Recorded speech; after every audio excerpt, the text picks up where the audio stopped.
in 1990 by, well, here's where it gets interesting, DreamWorks, but not that DreamWorks, because that DreamWorks didn't come in existence until 1994.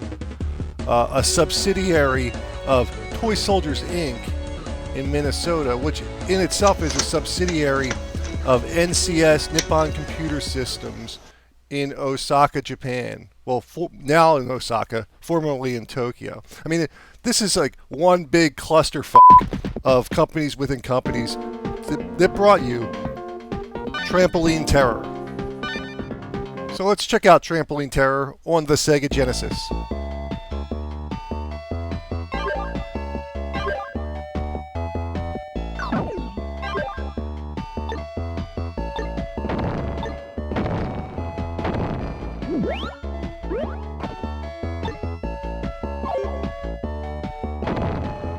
Okay, my first thoughts on Trampoline Terror was that it's just a Bomberman clone, but it's not really.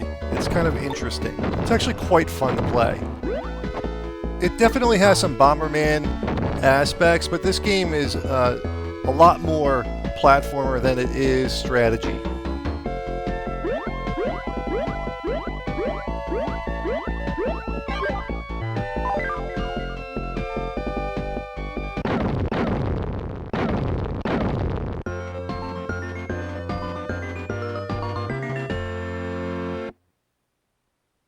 So let me get right down to basics.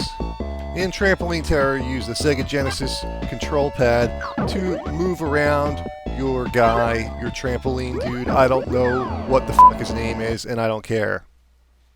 Now your goal is to hit all the switches on a particular level, and that will advance you to the next level. Once you hit a switch, a short timer goes off and they explode. If you're standing in the wrong place at the wrong time, then you get killed. You can also fall through the holes they leave behind. Now you can jump and you can throw something called a P-ball, which is that little red thing you see me pick up occasionally and throw, like right there. You jump with the A button, you throw the P-ball with the B button. Now you can jump over enemies or you can kill them with the P-ball. And the P-ball is reusable, but if it falls off the trampoline mappy area, then it's gone forever. And you can't carry them on to the next level. Now you can strategically use the trampolines to jump over enemies if you wish, but be aware that the trampolines change color as you jump on them, and they will eventually turn red and then break, and then there's a hole left in the screen where they used to be, and you can fall down there and die.